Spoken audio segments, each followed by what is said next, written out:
is the system you follow, your day-to-day, for your spiritual point of view, or your customs of your family? It is not the custom of the family. Neither my father or my grandfather were involved in that, actually. So I got introduced to this thing by one of the. So when I was working in this KCP Sugar, I had one colleague who is also senior to me.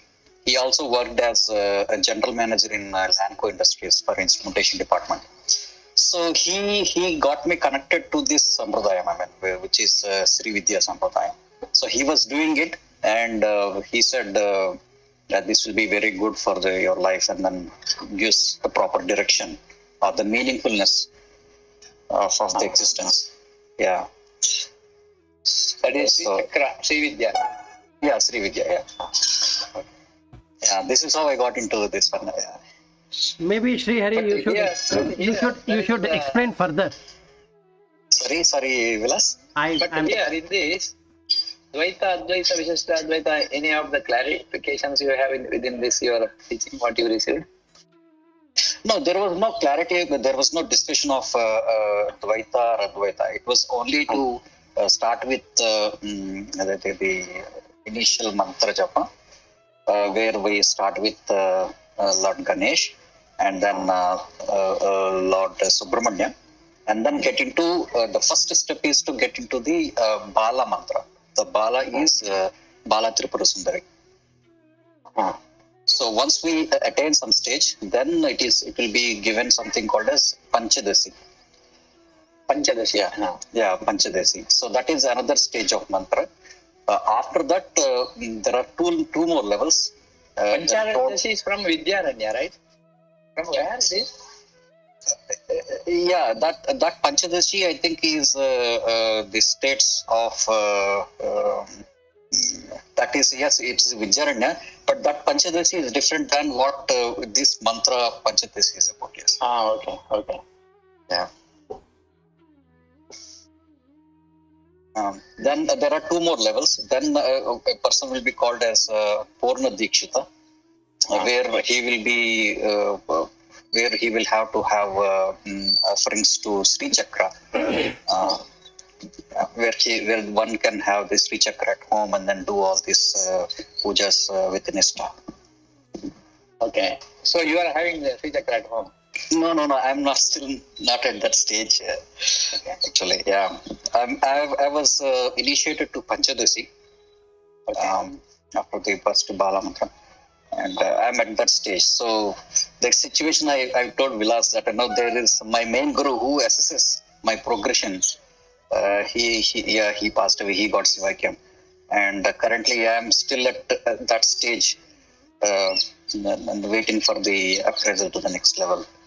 Not that someone has to assess whether I have reached there or not. But in between, I got introduced to Vilas, and looking for the knowledge part of it, than the Kriya part of it. Okay.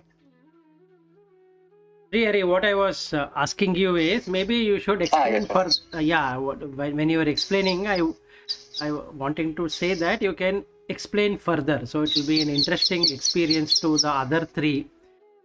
What is this Sri Vidya all about, and Sri Chakra Yantra and all that, what happens and all that. I know some of it, but it would be a good thing for everyone, I guess, if you can.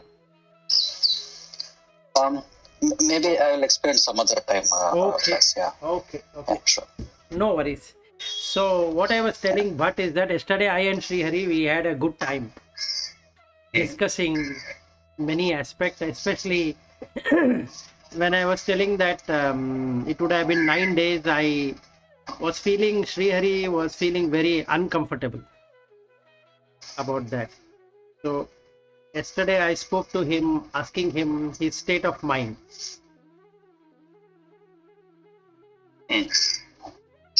Meaning to say that if the consciousness would have departed, day before yesterday would have been 9th day, and yesterday 10th day, today 11th day, like that. And can you think in that way? Can you stay in that way, that you are already dead? What happens?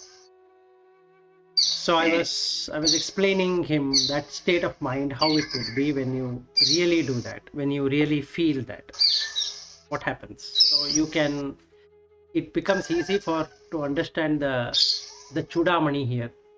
Vivekachudamani, in that the Chudamani is displayed. So you will be able to see what Shankaracharya meant when you look at Brahman Satya Jagat Mithya. One of the biggest mithya is I exist. So if I remove that I as an existence, then you will be able to experience this, whatever we are talking about, much better. Okay, I think we were at 410. We have to. No, I think we finished 409. I think we need to look at 410. No, I think we finished 411 also. Yes, all the 25 things. So 412 we have to go through. Yeah, 412. Yes. Samahitanta swarupe vilokayatmana mukanda vaibhavam vichindhi bandham bhavagandha gandhitam yatnena pumstvam sapali kurushva. With the mind restrained in samadhi, behold in the self the Atman of the infinite glory, cut off the bondage strengthened by the impressions of previous births, and carefully attain the consummation of the birth as a human being. Yeah. The consummation, that is moksha, which is preeminently possible in a human birth. Yeah. Okay, so here we need to look at the different levels of existence which happens. From Bhu, Bhuvaha, Suvaha, Mahajana, Tapaha, Satya. These are the 7 lokas, and Atala, Sutala, that is another 7. So there are 14 lokas in the tradition. Okay, and there is Gandha, scent. So in these 14 lokas, a consciousness can take any of the form which is allowed as per whatever the state it is in. And one of that is the Manushya, the human. So what is Manushya? Yasya manaha urshitaha sa manushyaha. That means one whose mind is elevated is Manushya. Now elevated to what? Elevated from the Trichak Yoni. Trichak Yoni means a state when the Raga, Dvesha, Moha equals 1, meaning Sama. So the beings there will show their back to the sun. So any animal, any kind of insect or anything you see, their back is not erect, and that is called as Trichak. And when in Trichak, it becomes difficult to understand anything called as reality because it equally flows. And in the Manushya, the Trichak is not there, so the back is straight. And in the Devaloka, to the other lokas of the Brahma, the Punya Phala is the highest. So in the below Trichak, that is below the human, the Papa Yoni is more, and the Deva and above, the Punya Yoni is higher. Yoni here represents the womb, also it represents the initial starting point. So out of the 14 lokas, the best place to exist with Papa and Punya equally formed is in the Manushya Loka. So you can see both basically, and you can see the cause and effect also. That is, you can see the Karya and the Karana and the Karta, which then brings to Drig Drishya. both of them can be seen. So Viveka expands in the Manusha Loka. But one thing we need to understand is the Vasana, what we are talking about, is about Gandha. Gandha is the smell. And here it represents the foul smell, the stench, which is being carried from the previous births. Now, what is this stench what we are talking about? The stench what we are talking about is about not knowing who we are, or not knowing what is that we are supposed to accomplish. So there are 5 things that derive the person. First thing is Shraddha, faith, then energy, Virya, then the Smriti, which is memory, then there is Samadhi, which is maintaining a particular state of mind, and Prajna, which is wisdom. So from our birth till today, we have been using all the 5. So we have Shraddha in whatever we are doing in the worldly life, which also includes the family and profession and all that. Then we have Virya, which is energy. So we are putting enough energy, effort to make that happen, be it the project, be it the home, be whatever it is. Without effort, there is no result. So we are putting sufficient amount of effort, all of us, in whatever pursuit we are in. Then the third one is we remember. That means we have the smriti of what needs to be done, what shouldn't be done. So we have learned the concepts, we have learned the technology, we have learned the subjects, and we are implementing as things goes by. And when the training is required, we again get trained, and again it comes into the smriti, so we can make best use of that.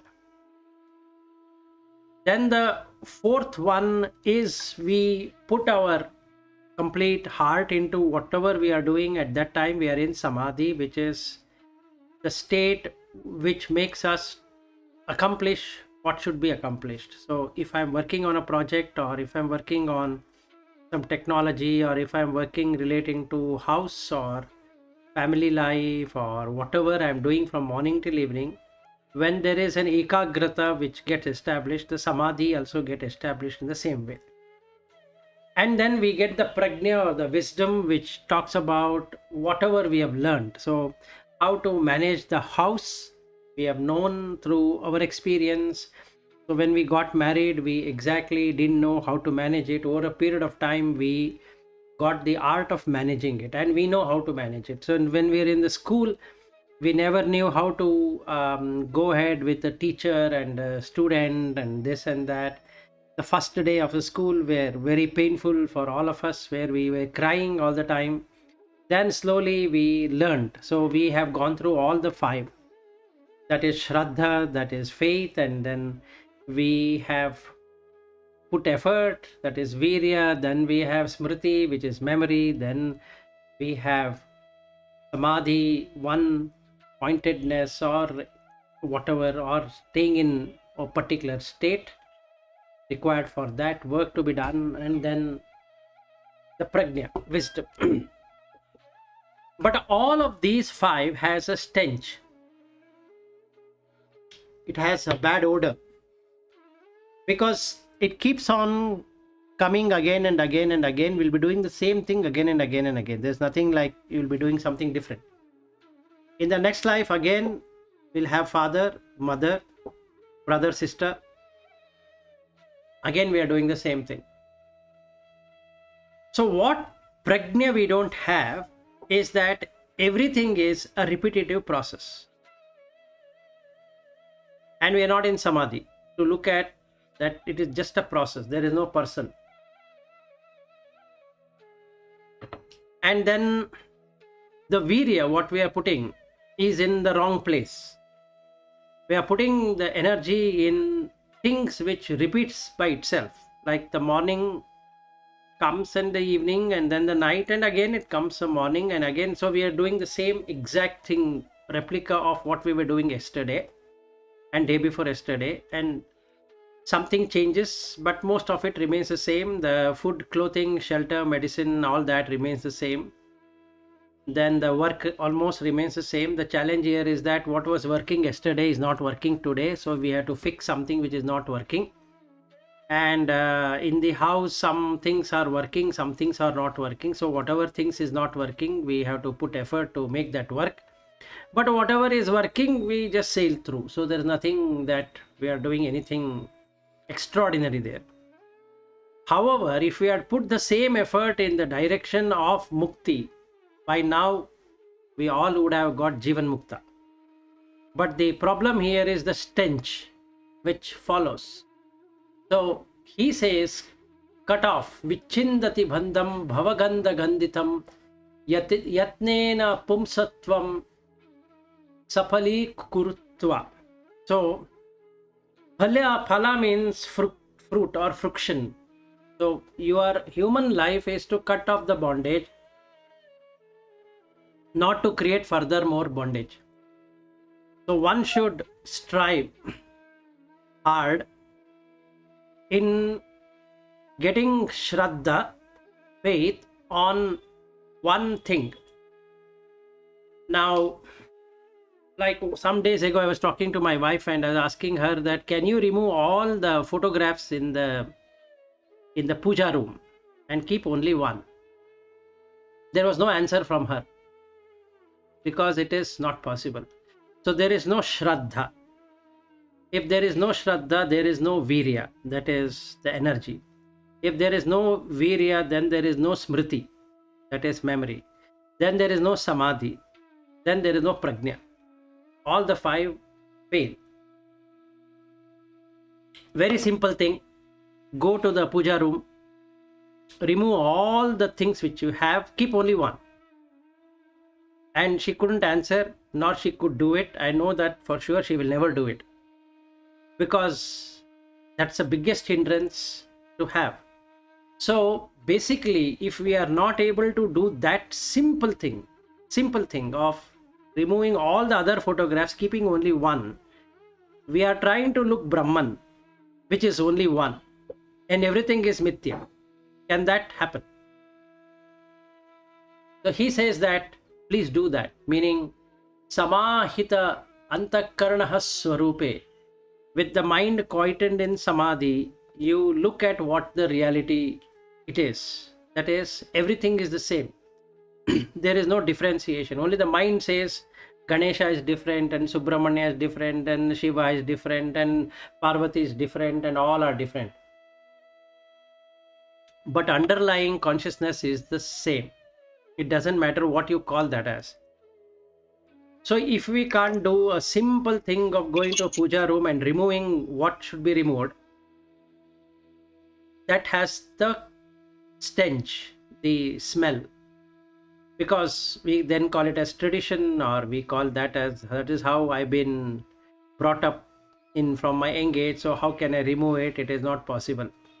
So then we cannot see everyone as the same.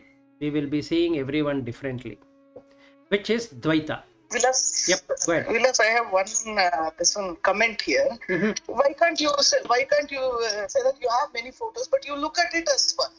Yes, Just that like is, we are saying, yes. we are saying we'll stay in the samsara, but I'm not looking at the samsara at all. Meaning, I make it very clear that they are all the consciousness is the same, right? Right. When we are saying in the samsara and we are doing the actual work.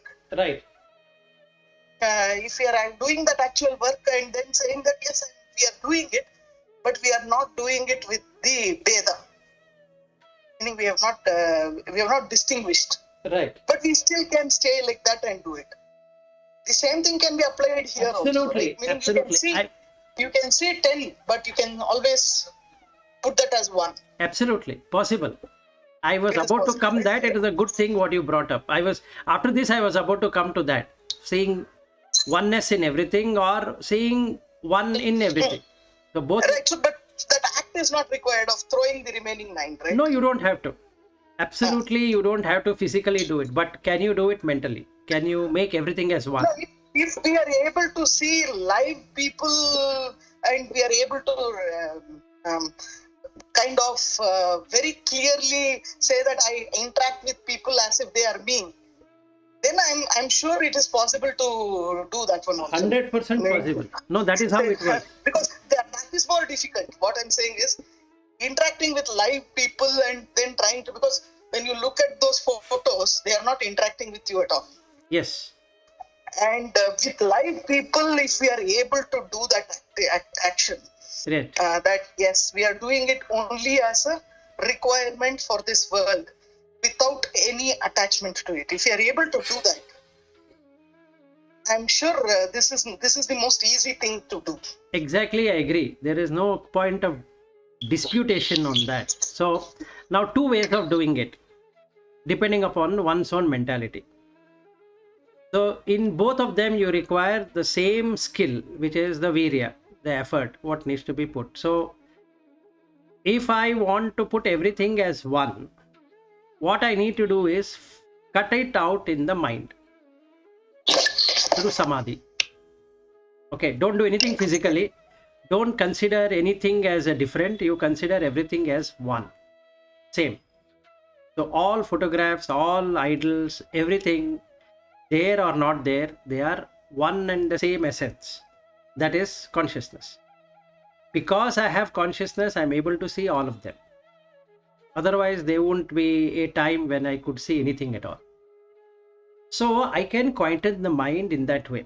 So there are 2 ways of doing it. One way of doing it is go by one thing what you can hold on to, so that you can establish savikalpa samadhi, wherein you hold on to one thing, the one thing, whichever that one thing is. So that gives that experience of what the vikalpa is having. Many things versus one will not work, so you have to make it one thing. Or go by the prajna, which is the wisdom. So if the prajna is fully developed, the wisdom is completely developed, as in the Vivekachudamani, then you will be able to see everything as one. There is no duality. There is no dvaita. So the objective here is to cut the dvaita, either by 2 approaches. One approach is to physically make something as one, where the mind can reside in that one, or make the mind expansive, mana urshita, that means make it expansive so that it can encompass everything. So then the shraddha is developed and the virya is developed, the smriti is developed, then the samadhi is established. So once the samadhi is established, the goal of human birth is achieved. That is your vimukta. Because now you don't see anything different between you and others. There are no others at all. Everything is you. So I just wanted to say 2 approaches, and why that approach is because of the gandha, which is the stench. So all the traditions what we follow will have some stench. So that has to be removed in the mind. Not that they are bad. Any tradition has something which takes you to that place. But then if you want to consider Brahman, you have to drop off everything. Because Brahman is one. There is nothing like many Brahmans. There's only one Brahman. So 2 approaches. Whichever works can be taken. Okay. Further, we can go to 413. सर्वोपाधि विनिर्मुक्तं सच्चिदानन्दमद्वयं भावयात्मानमात्मस्थं न भूयः कल्पसे ध्वने. Meditate on the Atman, which resides in thee, which is devoid of all limiting agents, the existence, knowledge, bliss, absolute, the one without a second, and thou shalt no more come under the round of births and deaths. Okay, so upadhi means that which modifies things. Sarva upadhi vi nirmuktam. Mukti is coming out of dualities. any kind of dualities. So if we are nirmukta, that means all the limitation, whatever we could create, if that were not to be brought about, then Satchidanandam Advayam. There is no doubt that it is Advaya. There is no duality. So Satchitananda is experience. Bhavaya Atmanam Atmastham na bhuyah kalpase advane. So meditate upon that, which is common in all, without which nothing can stay. So if we are able to stay in that state without creating any dualities, then never again you are qualified to come into the samsara, because that cuts that bhuyaha, which will make the bhava happen, that will go away. Kalpase, imagined. So now if I keep on meditating on the wife and son and the house and all the time, instead of Brahman, then it will create samsara only. Because next life I am going to get another set of children and another set of wife, because I am meditating on that. So what if I don't meditate on that? Then there is no samsara. Yeah, but he wanted to say something. No, continue. Yeah, that's all in this shloka. So we ended. Okay. So we ended the summary. Now we have gone into each of the examples from 414 to 418. 5 shlokas give some examples on that.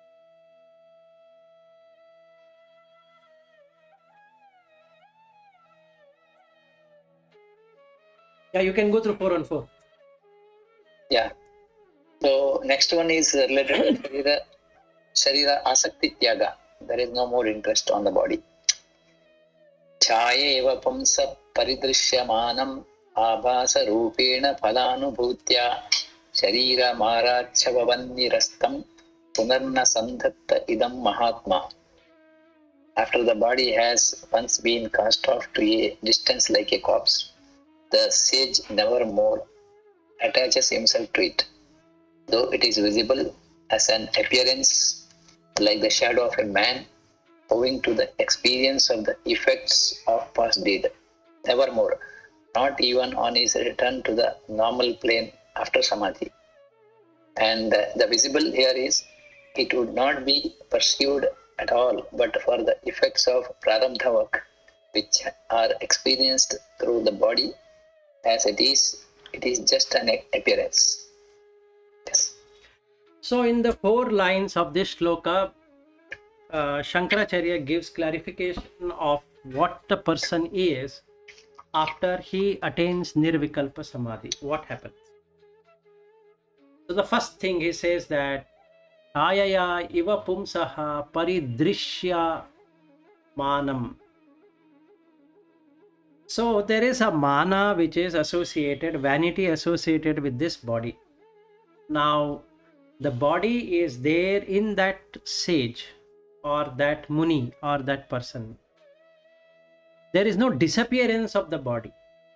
Meaning if somebody feels that somebody has become enlightened, so the body disappears. No, it is there.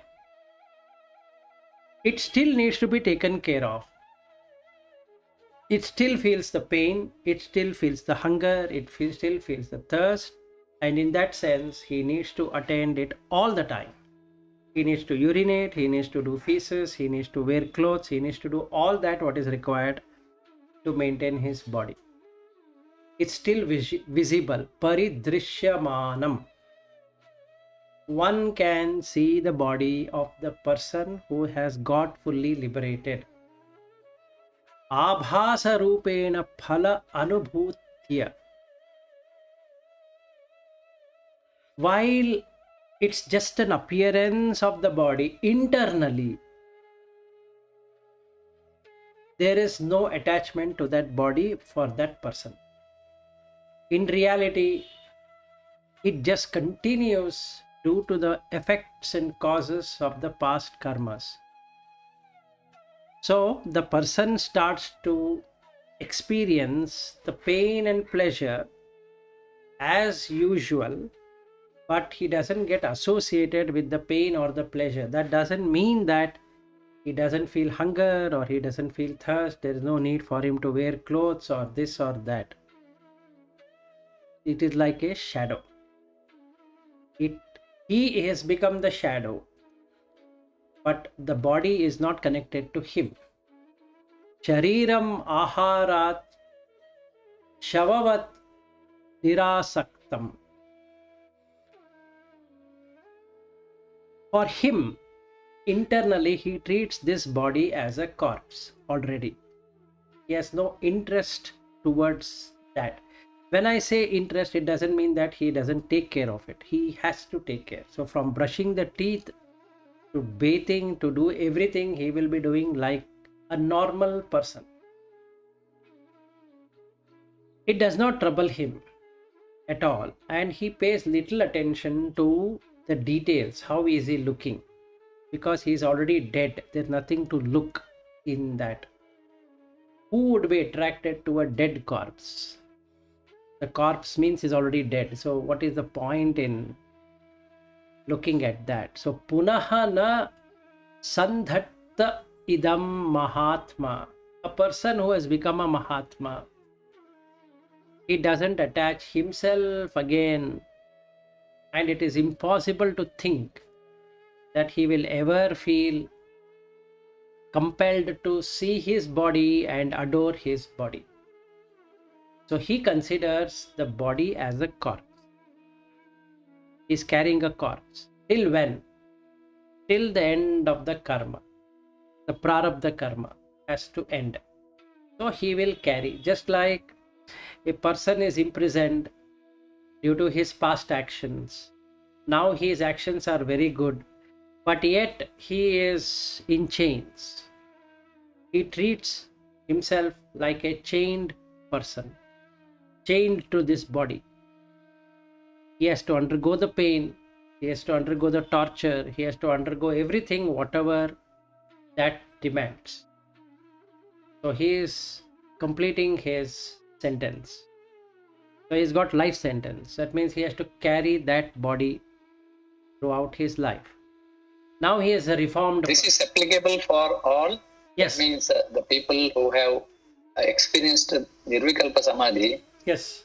Then it's like moksha only. There is no possibility to go back. Yes, there is moksha already, but the physical body still exists. Okay. So it is just to cross this samsara cycle. It's outside of that. Yes. So he doesn't. So for a onlooker, for a normal person. So Nirvikalpa, Savikalpa Samadhi person, because of his interest, he may change, right? He can again get attracted to the world. Yes. But for him, there is no attraction. But the Nirvikalpa Samadhi people also, I have shared something with the Avaduta Samskriti yesterday. I was going through that. Very interesting. It is in North Karnataka. So very interesting. So those people, they are already in Nirvikalpa Samadhi. They attained with their Guru Parampara and Katina Sadhana. And those people will not have any interest in their body, but they have decided to spread that spiritual message through visiting various places and giving that one to general public. That means the people who deserve. So that still remains as a part of something their desire. How it happens? Because desire is for this the worldly people only, but this desire is there within them that they wanted to do it. They want to do it. Yes, so what you need to see is, we need to go back to Bhagavad Gita, where Arjuna asked this question, that when you say a person is in Sthita Prajna, that means he doesn't have to do anything at all. So why are you asking me to become Sthita Prajna and yet do something? So Krishna answers there that there is not even a single being which can say he will not do anything. It has to do something till its prarabdha is over. So these people who are nirvikalpa, they have to engage themselves in something. It can be spreading the discourses, or spreading the knowledge, or spreading something so that they can pass away their time. It's like a imprisoned person is given tasks to do. They have to do it. So they will do these tasks for earning for a living. That means they get food, shelter, clothing. So they keep on doing that. But internally, they don't have any interest. Just for Loka Kalyana, they will do it. Now the question comes, why Loka Kalyana? Why that person has to do all of this? Now it is very difficult to answer because he has to do something. He cannot just sit all the 24 hours in that samadhi. Not possible. He can. But he can also terminate his prarabdha, no, through all this. No, he cannot. That becomes suicide. Prarabdha can never be removed unless it automatically happens. So nobody will do that. What he could do. But whatever the papa karma he has done, that will nullify with this. No. The papa karma or a punya karma, there is no karma at all left. So there is nothing to take forward. But whatever is present, that cannot no, my question is, when you reach that nirvikalpa samadhi, there is no more papa and punya because it is over because of his this spiritual sadhana. Exactly. But prarabdha you cannot overcome. No, he cannot. Only time will decide. No, nobody can overcome the prarabdha.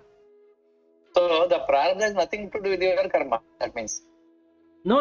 You have got the body because of prarabdha karma only. But now, just because you got realization that you are a saint and you got liberated as a saint, doesn't mean that your prarabdha is gone. Your body. See, my problem is not that. My problem is because of all this karma, three karmas, your body is there as a prarabdha karma. Fine. Correct. But the moment you achieved this moksha, there is no attachment to any karma. That means the result of prarabdha karma is the body. That is also no attachment. Why there should be any attachment? Because you are in moksha already.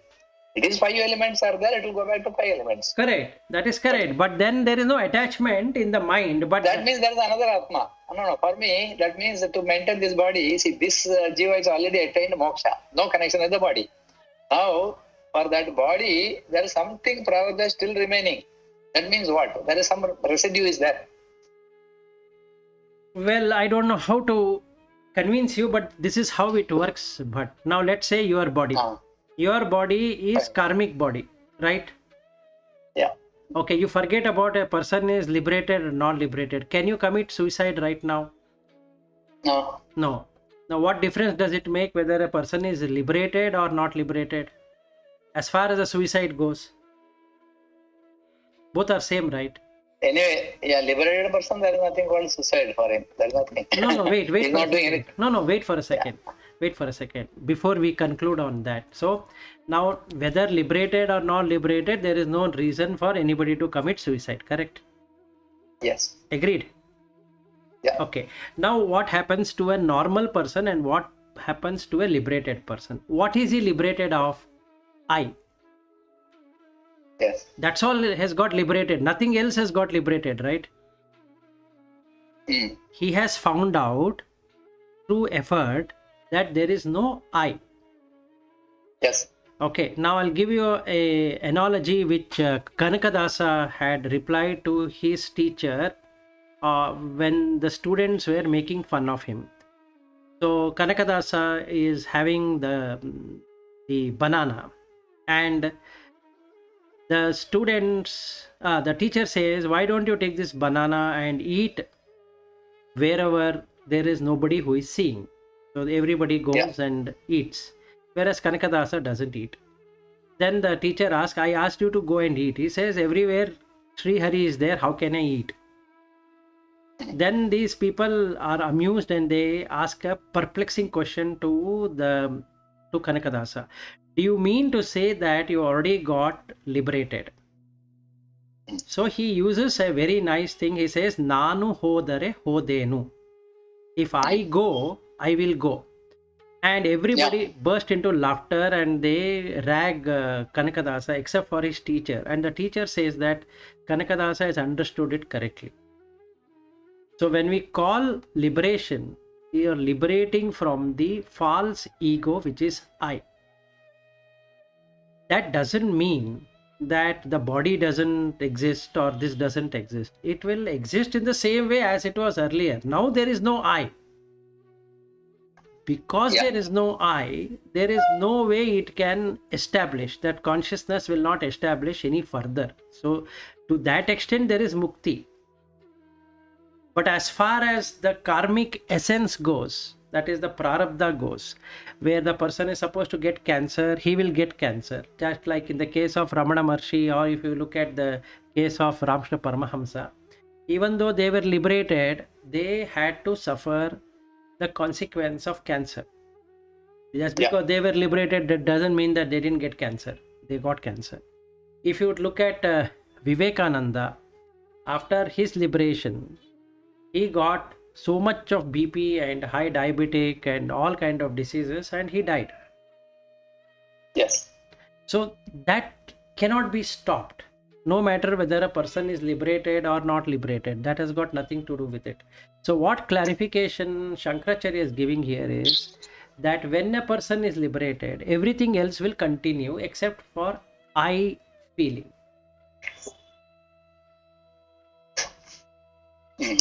So there is an awareness that this is all Maya. Yes. That is real Maya, meaning it is not that it is not there. It is physically, if you touch, everything will be there. But your awareness will make it make me accept that as Maya. Exactly. That is it. So you will not fall into the Maya trap again, because now you have seen that the I itself is Maya. So you are out of that illusion.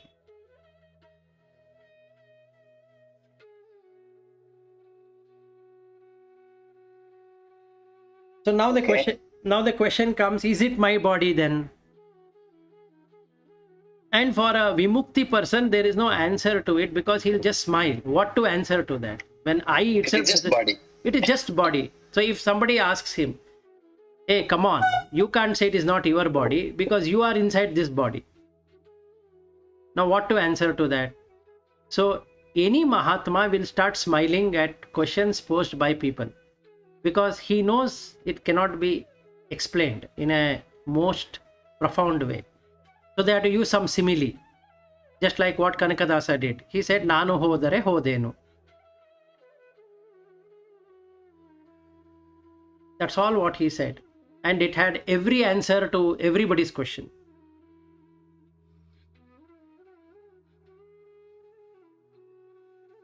Yeah. Fine. So yes, first thing we need to do is consider body like a corpse while living. Now the second one, he gives another one now.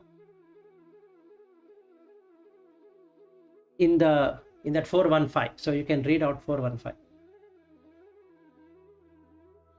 Satata Vimala Bodhananda Rupam Sametya Tyaja Jada Mala Rupo Padhimetam Sadure Atha Punarapi Naisha Smaryatam Vanta Vastu Marana Vishaya Bhutam Kalpate Kutsanaya.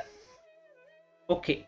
During the realizing the Atman, the eternal pure knowledge and bliss, throw far away this limitation of a body, which is inert and filthy by nature, then remember it no more, or something that has been omitted excites, but disgust when called to memory. I think I remember you have given some exercise, something similar. Yes. What do you think? What the omitted item? Yes.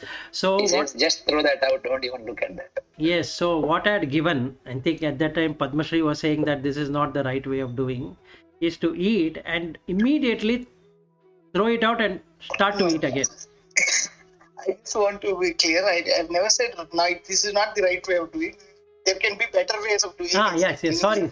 Yes. Thanks for correction. Even I had the same opinion. I thought, what is the spiritual teaching with that? Yes, and that is what is there in 415. Yeah, yeah. So what you need to do is, you need to eat little bit and throw it out. Watch it. Try to smell it. You'll get disgusted. And that is what the whole life is all about. That's a test. So what he says here is like this. In the earlier days, that is not today, some years ago, we never had this concept of electric crematorium where you take the body and put it there. You can take your body, and there are 4 ways of destroying the body. One way of destroying the body is like what agoris do, is that they will keep the body and they will meditate on that. So on the shava, so somebody is dead and they bring the body to the funeral ground. Instead of lighting it, they just throw it away. And the hyenas and the dogs and every kind of animal will come and rip open that body, and then after some time the maggots will come and start to eat the body, and by natural progression the body gets putrefied and then it goes out of existence.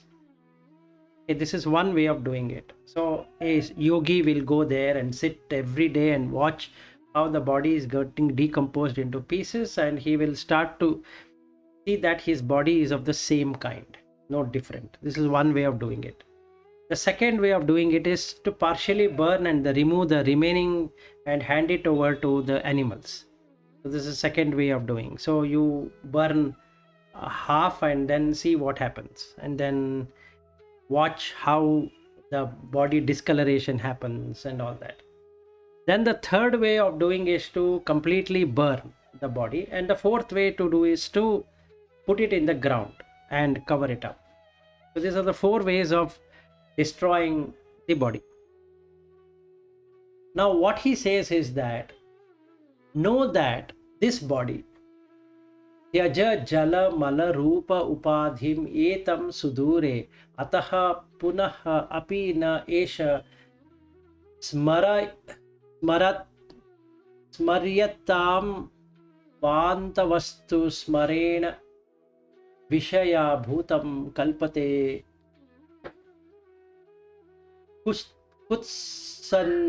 kutsannaya.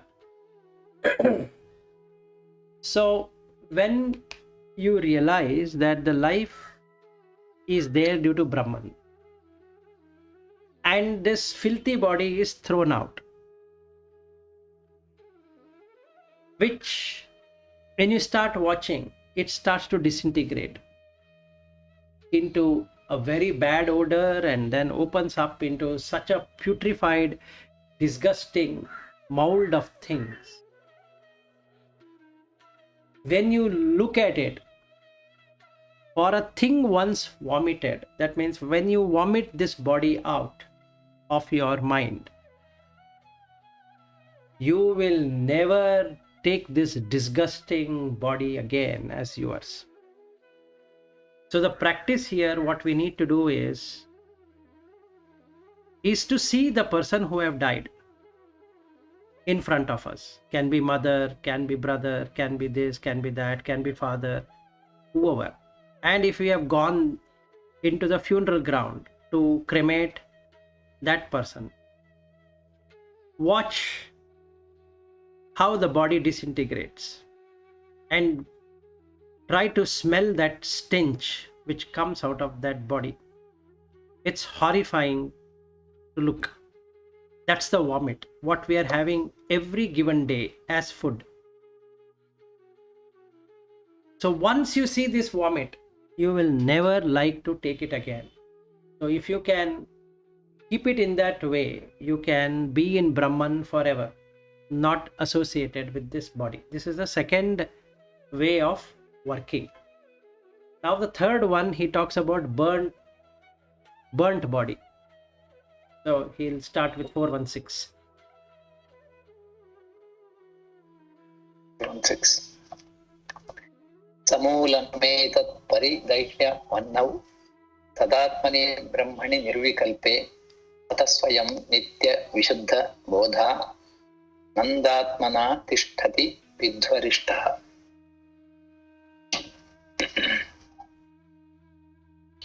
burning all this with its very root in the fire of Brahman, the eternal and absolute self, the truly wise man thereafter remains alone as the Atman, the eternal pure knowledge and bliss.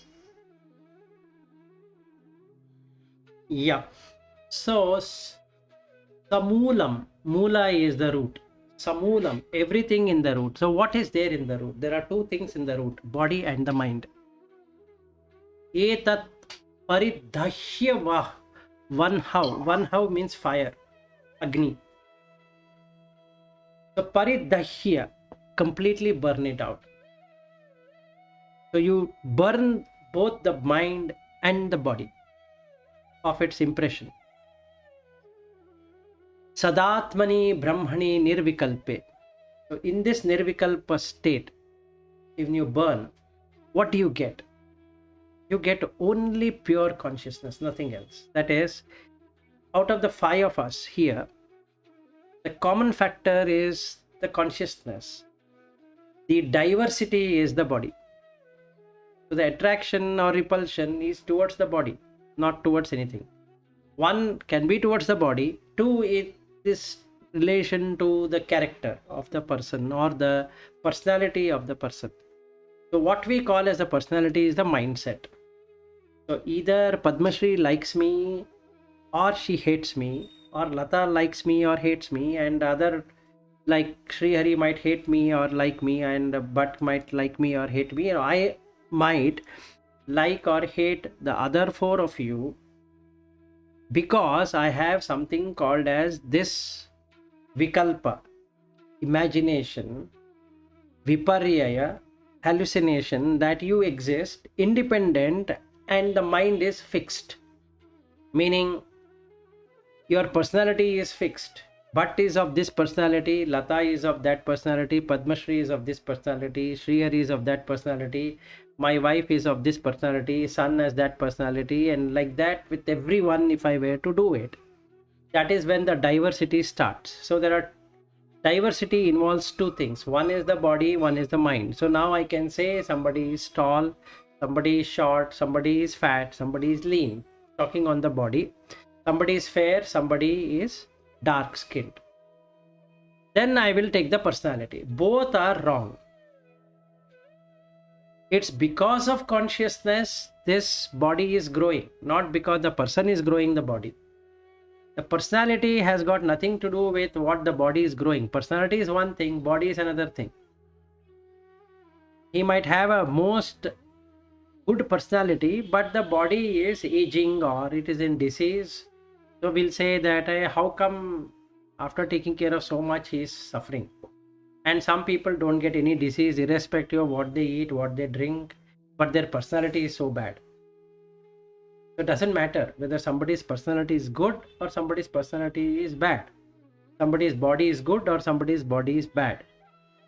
They both have to be burnt in Brahman. Because of Brahman, the body is there and this mind is there, which is the personality.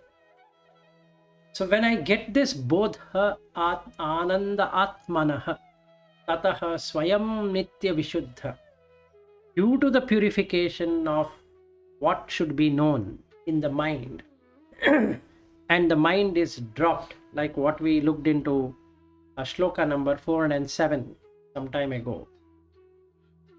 If we were to do that, then you are in Brahmic knowledge. That is, everything is same. There is nothing which is different. So the differences are gone, only the similarity exists. So in that aloneness, being alone, comes oneness.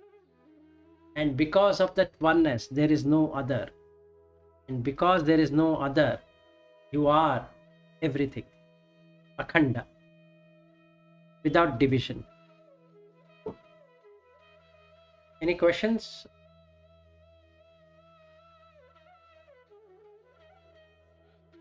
Fine. Fine. Then we'll go to 417. Maybe shall we continue tomorrow? Yes, no I have problem. another meeting. Yeah. You had a meeting, right. Okay, you Yeah. have to do something. Okay, all right. Sorry about that. No problems. I have 3 more minutes. Yes. Okay, then good day to everyone. Meet tomorrow. Okay. Thank you, Lan. Thank Thanks you. a lot. Bye. Thanks. Thank you.